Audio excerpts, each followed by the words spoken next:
Episode of Live with Littledata. I'm Edward, and I'm joined today by my good friend Burc, who's coming from Prisync. Welcome. Yeah, thank you, Edward. Great to be here. Now, I guess most people won't be aware of what Prisync does, so give us a little bit about the background and what the company does for brands. Yeah, absolutely. So first of all, again, thanks for having me. As you introduced, my name is Burc, and I'm the CEO and co-founder of Prisync, which is, in a nutshell, a competitive price tracking plus a dynamic pricing software.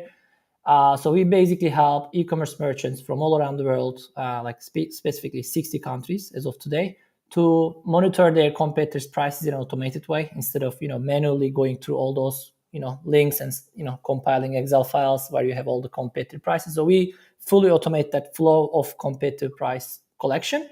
And on top of that, with our dynamic pricing engine, we utilize all that competitive signals plus your cost of goods sold data, so how much you actually source those items. And we combine these two data and let you actually define repricing rules such as I would like to be 5% cheaper than these three competitors as long as I have, 10% profit. So accordingly, for each and every variant, for each and every product you have on Shopify mostly, we recalculate a new price point for your items, and then we automatically trigger price changes for utmost profitability and competitiveness. So that's what we do in a nutshell. Excellent. So you automate instead of having some sort of merchandising manager having to go in and do all of this regularly. And what are there kind of particular kind of brands that need to monitor pricing more regularly? There's sort of particular product categories that tend to be more interested. Yeah, well, you know what? Like when in the early days of this, let's say, quote unquote, startup, like investors, everybody listening to us asked about our ideal customer profiles and etc. And with naivety, the main answer that I provided them, it was like consumer electronics, mom and baby. So all those conventional retail markets. Yeah. But as the years went by, it turned out that the market is actually way more actually wider than we anticipated, like thankfully. And for example, just to give you an example, we currently serve 3 UK-based reptile pet food retailers.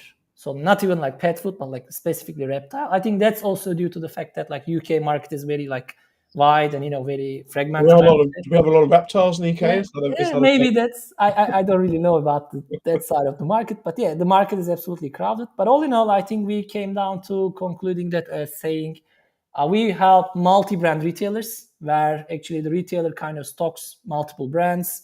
And you can imagine that other retailers are also obviously stocking the same brands, the same items. So eventually they're actually listing their items on competitive channels like Google Shopping, Facebook, this and that.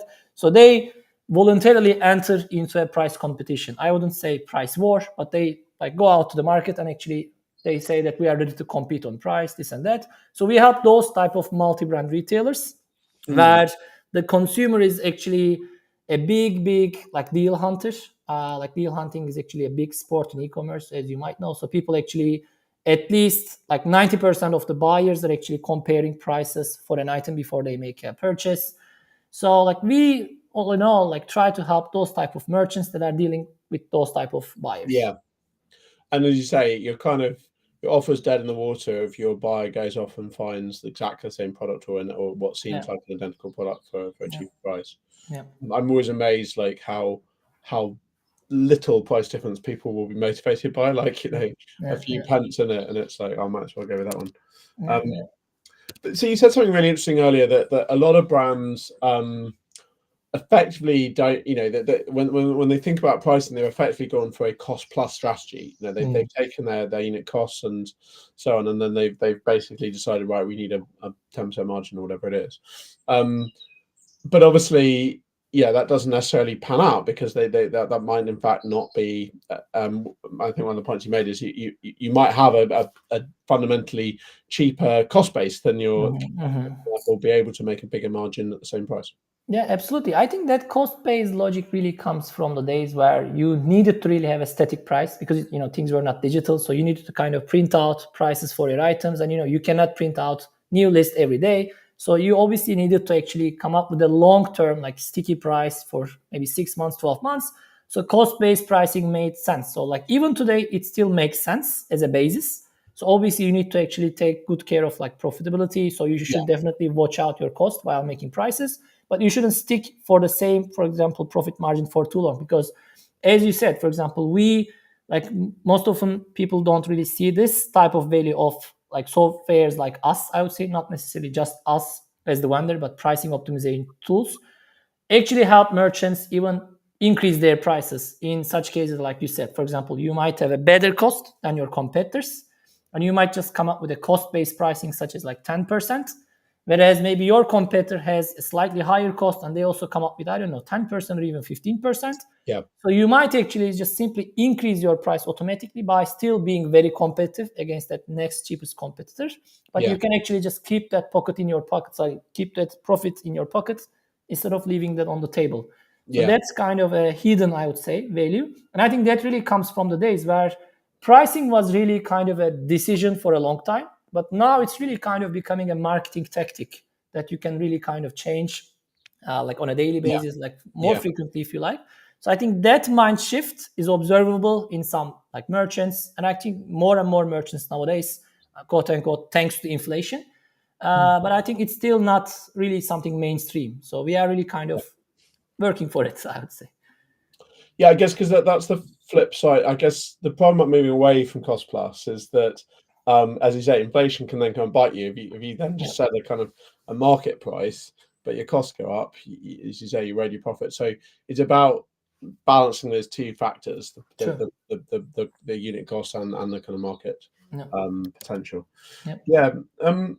Now, and then you said something really interesting, which is that most when brands think of price optimization, they typically think of it as a price discounting tool. That what they have to do is just make sure that they're lower than everyone else.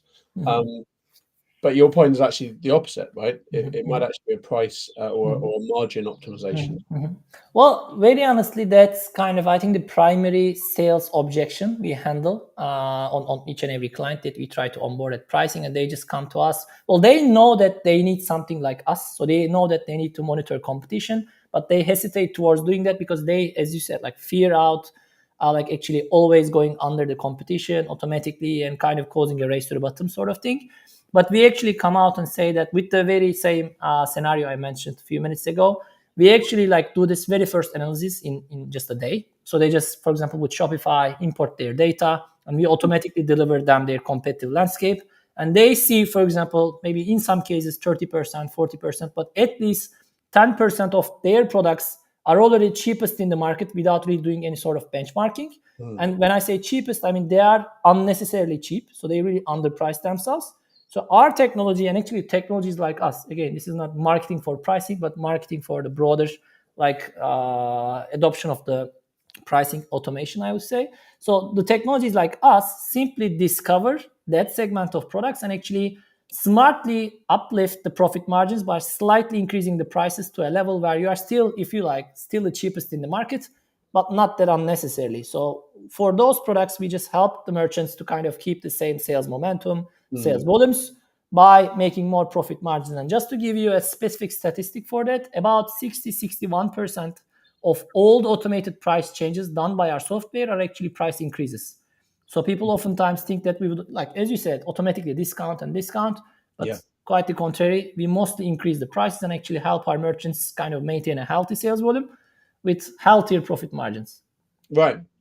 Yes, because going back to your example of a market where there's a lot of shoppers who are comparing prices. The 0 point being much under your competitors. If there's no place they can get the product cheaper, why sell it for that? I think it's super interesting, and I guess obviously this also gets more complicated to do the pricing when you have lots of international markets. I mean, Littledata sells to lots of brands doing multi-currency, multi-store type startups on Shopify. And I guess every local country's got its own sort of pricing local market. Well, in that case, I think there are two angles, I would say. So some merchants might have a very, very kind of, let's say, high level cross-border sales. So their market is actually the world. So in that case, I can understand those merchants if they're actually just benchmarking their prices against their global competitors and setting up a maybe one price point in their like maybe specific currency, and then they just automatically do currency conversion. So they sort of set the same price everywhere. So this is understandable if they really compete in an open global market where you can actually even compete with competitor A in country A, but also competitor B in country B. So if that's the case, setting up a maybe one price and then actually doing auto currency conversions makes sense.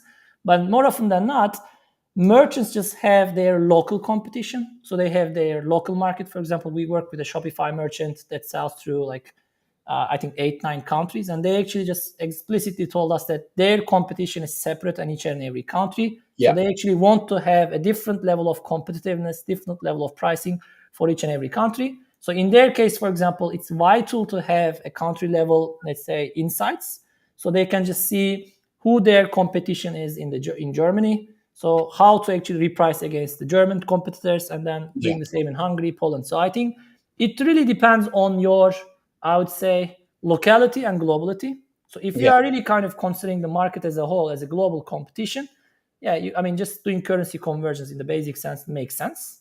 But if you really compete on a local level, like taking the market with that granularity makes a lot of sense. Yeah. So I guess my angle on this is sort of how do you analyze whether all this pricing optimization is actually leading to sales? And a little later, we're big fans of Google Analytics. We've been working with it for well over over a dozen years, but with J4 in the latest form for a few years. So there's an inbuilt sort of report. So the key report in Google Analytics is this e-commerce purchases report, and in fact, I think one of the most interesting ones here is this scatter graph that actually allows you to see at a glance which kind of products. So this is the ratio of obviously you've got to accurately track adds to cart, which is what the Littledata does, but it's the ratio of people who viewed the item versus added to cart, and I guess. Pricing probably does affect checkout completion rate, but I would guess adding to cart is a good signal that the user has decided against your other competitors that this is a competitively priced product. I think most people would do price research before adding to cart. Absolutely. Do you think differently?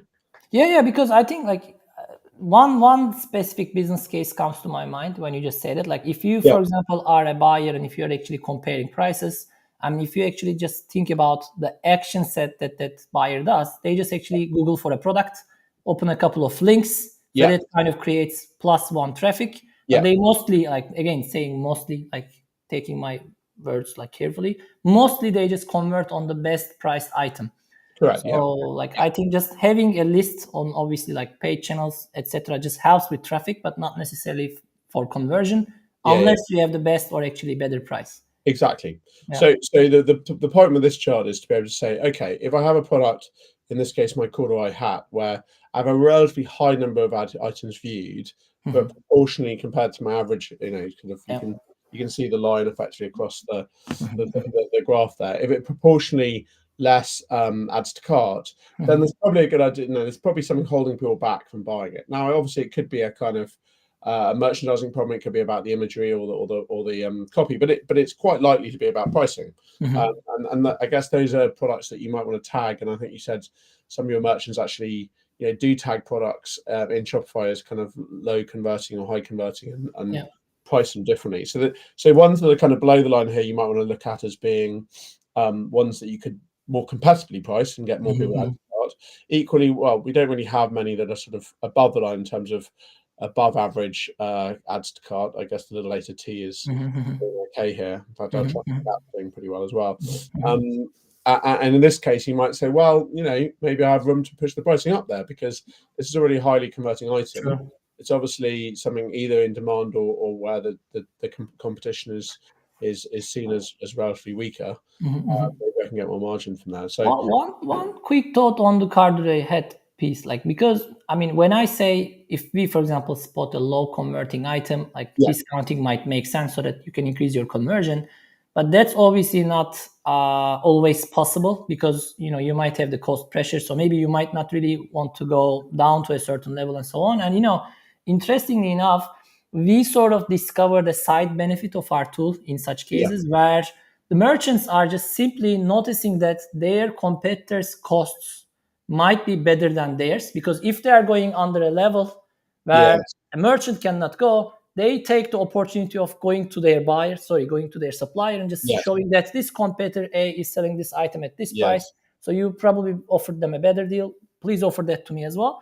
So our technology, I would say, obviously indirectly, even helps with purchasing. Interesting. So you can sort of scout out what their cost price is by seeing how far they'll go. I mean, estimate and actually kind of, in a way, like in pragmatic terms, speculate. So you can actually just go out and, we have a lot of use cases where I'm even involved in email threads where the merchant is taking a screenshot from our dashboard, where they have this cheaper competitor and just CC me this and that and just sell an email to, I don't know, a major brand. And then I hear that like in 3-4 weeks time, next batch comes at a discounted price. Interesting. So, yeah. So have you actually got merchants who've sold at a loss just to kind of suss out their competitors' margin? Yeah, well, in some like special days, that really works out. I would say very honestly, like as a lost leader strategy, as we call it. For example, you might just want to like drive some traffic to an item where you would just kind of consider that loss as a marketing budget, and you would at least anticipate, you would at least hope for converting better price, like higher profitable items as bundles and so on. So this works well in some cases for some like key value items, which already has a lot of organic traction and so on. But obviously, this needs to be done with care, I would say, because if you go to a certain, I don't know, units, etc., you can break things. But if you really do this cautiously as a marketing tactic with a desired budget, set budget, stop loss budget, it makes sense. So that to go back to Google Analytics, that's the other sort of chart I wanted to share below this. So obviously, what's critically important here is that the ads to cart is a good indicator that you're getting a buy-in from the buyers, and people are deciding, as you say, imagine your buyer with their 3 or 4 tabs open, they're basically progressing in your tab, which is a good thing. However, to make sure you're actually making money, you critically need to be able to link back all these item views and ads to cart to the actual revenue you're making, and making sure there's no outliers there where people are somehow adding to cart but not actually following through in the purchase. And which may be because you're not offering the right shipping or currency options or something else. But this is where Littledata comes in, because what we're doing is more accurate revenue tracking. So there's 2 things that are going wrong with this report. One is that people are not getting the right product identifier across the funnel, so that you can't actually see the same tracker cap being viewed, added to cart, purchased. So that's one blocker, and you'll see that because the report is kind of in different halves. The same product appears different times on the list. But then the other problem is that people aren't actually, in most cases, they're missing maybe 15-20% of the revenue from here. So you're not really getting an accurate picture of which products have driven revenue, and importantly, whether your discounted product is actually getting driving revenue or actually just getting stuck somewhere between the being viewed and actually being purchased. Yeah. Does this happen due to variance then? Like what's the reason? So in the Shopify, as you well know, sort of Shopify. By the way, sorry, I know you were supposed to ask questions, but sorry for that. No. Yeah. So the challenge is that so every item here needs an identifier, and there's different identifiers you can use, and in Littledata settings you can choose which one. But brands basically either use a product ID, a variant ID, or a SKU. So SKU is probably the most useful, and it's the default one, because if you do, and SKUs at a variant level. So if you have a SKU for each product, it's kind of nice to be able to see it here. And some brands want to be able to do it. This one's actually using variant ID, and that's robust. The challenge actually comes when it's product ID, because in a lot of Google Analytics setups, you would have a different. They might not have the same identifier. For example, your view item uses a variant ID, but your in fact typically the other way around. Your view item typically uses the product ID. Your purchase uses the variant ID, and this report breaks because Google Analytics doesn't understand that's the same thing. Gotcha. Also, a lot of brands skip over the kind of importance of tracking variants on the storefront, so they don't actually have. They know which products are viewed, but they don't actually see which of the variants and whether if people change the variant, that's actually being seen. Okay. So that's kind of granular information people need to know. obviously in most, particularly if you have, I don't know, like clothing or other categories where there tends to be lots of variants for the same product. It's really important to understand which of your variants are actually getting. First of all, getting like the landing page, the SEO. Yeah. Variants are getting the click-throughs. Yeah, well, I like a different angle from variance, because we also have like two different perspectives for variance pricing. I thought it might make sense, because we sometimes receive inquiries from our merchants where they want to reprice their variants on the same level. So for example, X large and large, etc., for the item needs to be priced the same. Yeah. But we also occasionally have some merchants who wants to actually like reprice those independently, because I think for some variants you might have direct competition, but for example, in colors. I mean, you might have a t-shirt, but maybe in different colors. Yeah. So direct competition for a green t-shirt is the green version of that, not black. Yeah. So that's sort of also a nice little, I think, functionality in technologies like us. And that kind of really, unless used like smartly, that kind of also creates maybe variances in variant level conversions, because some variants might have direct competition, some might not. Yeah. I think it makes a lot of sense to really do this on variant level. So I know this problem at first hand, because we've tried to get, so Littledata has a very specific green teal color. I can see a little bit of it sketched in the background. I know. When we've tried to go to t-shirt suppliers to find, there's very few suppliers globally that will have that color in stock. And so, we could buy a black t-shirt for a quarter of the price. Yeah. But if we want to get the actual exact match with our brand color, it's going to be a lot more. So yeah, I buy that. I also think that the fact that this is where I think is really interesting about stock levels. So you were saying the future, you don't do that yet, but in a future iteration of pricing, you might be able to vary price-based inventory levels, because obviously if you have a rare item, I mean, that's just the law of economics, right? Rarity drives price, and you probably don't want to sell out your last remaining stock of that for a low price. You'd rather just wait for, you're happy if it's low converting, but someone globally is going to pay a big price for it. You want to maximize the margin. Yeah, and the opposite also holds true. So if you are sitting on an excessive like that stock, you need to be kind of aggressively repricing those so that you can actually kind of get rid of them. So both ways are actually meaningful. So as you said, we currently only incorporate like competitor pricing and cost data. So we just kind of call this, in the competitive sense, like third-party data. Yeah. But the whole vision of the company is kind of to incorporate as many meaningful pricing signals as possible into the dashboard, such as like conversion, inventory. So we are sort of trying to mimic how a merchandiser really prices. So whatever data point that they are referring to, etc., kind of will be in our dashboard in the future, hopefully in the foreseeable future. So that's the direction. Yeah. So that brings me to the kind of other area you might want to analyze with pricing is kind of the interaction between channel and pricing.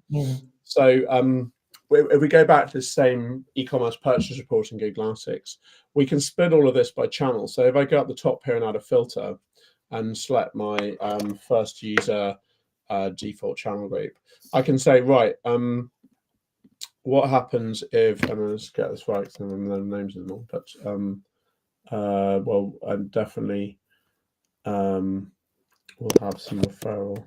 I think let's just, nobody won't get this right. You get the idea. Yeah, got it. Yeah. You can basically say, right, what do I how does this look? How does this adds to cart rate look, or this purchase rate look, if we're just looking at a particular channel? And I think that's again really important, because there's so many cases where the perception of the pricing is very much about where the customers come from. I mean, obviously, classically, if they're coming from Google Shopping, typically super price competitive, because they've literally clicked through on you because you were in the list, the kind of the cheapest price. Other channels, people coming, maybe referral from some influencer or something, maybe probably much less price competitive, and therefore, or much less price sensitive rather, and therefore lots of room to push up pricing. So I think that sort of looking at your product performance and product price performance on a channel basis is really interesting. Yeah, I think one way we sort of help with that is that, like, we, after comparing all those prices and doing the repricing, we sort of put you into a certain pricing position. So if that's your goal, it's ideally the cheapest price in the market. But if you like, for example, and if sometimes the cost doesn't really permit, sometimes you might still not be the cheapest, maybe highest price and so on. So let's say for 5,000 products, we sort of put you into certain pricing positions such as cheapest, highest, average. So using those, for example, labels in your feeds makes a lot of sense, because for Google Shopping, merchants can simply just pick the products where they have the best profitability and best competitiveness and double down on their paid budget in that segment. Because for those items, we kind of say it like those clicks will mostly convert instead of having clicks that don't convert. But for example, in comparison, if you obviously also want to sell those items where you don't have the best, I don't know, competitiveness, I don't know, you might somehow use like some impulse buying channels, as we call them, like, I don't know, Facebook, like retargeting, this, where you won't, obviously it also happens, but where you won't really have the buyer clicking your product, copying your price, and, you know, comparing other prices. Right. So if they saw the image, if they saw it on TikTok, this and that, they will click and buy mostly instead of comparing prices. So having those signals as labels in your feeds in different channels is how we also kind of help merchants. Brilliant. Well, thank you very much for coming on. It's been fascinating to talk about pricing. Best of luck with it.